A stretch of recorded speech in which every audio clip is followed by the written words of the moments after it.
Inilah akibatnya jika berani membuli seorang siswi yang bisu. Wanita ini langsung dihabisi oleh seseorang misterius karena sebelumnya pembuli itu membuli seorang siswi bernama Yutong. Dan tidak hanya satu pembuli saja yang ia habisi, namun orang misterius itu mengincar para pembuli yang lain yang sudah menyakiti Yutong. Walaupun mereka berlari, tapi tetap saja mereka tidak akan bisa pergi jauh. Bahkan saat mereka mencoba menelpon polisi, pada akhirnya dia pun tertangkap. Sementara itu Yutong dan ibunya sedang mempersiapkan barang jualan, yaitu jus jeruk. Esok harinya Yutong pun disidang karena 3 murid di sekolah ada yang hilang, dan orang terakhir yang berkomunikasi dengan mereka adalah Yutong. Tapi Yutong tidak tahu apa-apa. Sang ibu si tukang bersih-bersih sekolah pun datang. Ibunya mengatakan jika Yutong tidak tahu apa-apa, dan ternyata ada salah satu pembuli yang masih tersisa. Dia bernama Anggi. Anggi pun tidak tahu jika teman-teman pembulinya sudah dihabisi oleh seseorang. Saat pihak sekolah bertanya kepada Anggi di mana teman-temannya, Anggi pun mengatakan jika dia kemarin libur. Padahal sang ibu tahu jika kemarin Anggi membuli Yutong. Sejak saat itu, muncul banyak kejadian aneh di sekolah. Yutong pun harus waspada sehingga dia menyimpan sebuah gunting di bawah mejanya. Dan saat dia akan pulang ke rumah, seorang ibu pembuli menanyakan keberadaan anaknya. Tapi ibu Yutong mengatakan jika dia tidak tahu. Di sisi lain, Anggi pergi ke sebuah hutan. Anggi menghubungi teman-temannya untuk berkumpul di bus tua. Ya, Anggi belum tahu jika teman-temannya sebenarnya sudah mati semua. Hingga tiba-tiba kaca bus pun pecah dan muncul seorang bermantel misterius. Anggi pun mengambil sebuah alat pemadam api dan langsung menyerang orang misterius itu. Setelah ada kesempatan, dia pun berusaha melarikan diri.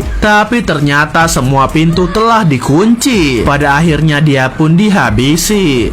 Lagi ada acara sekolah, tiba-tiba mereka terkejut karena muncul seorang mayat perempuan yang sudah digantung dan dibungkus dengan plastik bersama dengan teleponnya. Semua siswa yang melihatnya pun langsung berteriak. Padahal acara baru saja mau dimulai. Tapi akhirnya semua siswa pun bubar dan ketakutan. Karena panik mereka berlari keluar dan membuat suasana menjadi lebih rusuh. Kepala sekolah pun sadar jika itu adalah anaknya. Seketika sekolah dipenuhi oleh wartawan yang bertanya sedang terjadi apa di dalam sana. Ibu seorang murid bernama Yutong pun datang untuk mencari putrinya. Tapi setelah mencari di seluruh sekolah, dia pun tidak menemukannya. Bahkan saat kembali ke rumah, Yutong pun belum ditemukan. Ibu Yutong pun teringat jika beberapa hari lalu ada seorang pengintai di rumahnya. Dia mencurigai seseorang yang bernama Saipul karena pria itu baru saja bekerja di sekolah dan sering melihati siswi-siswi di sana. Ibu Yutong pun langsung bergegas pergi ke rumah Saipul dan menemukan jam tangan anaknya.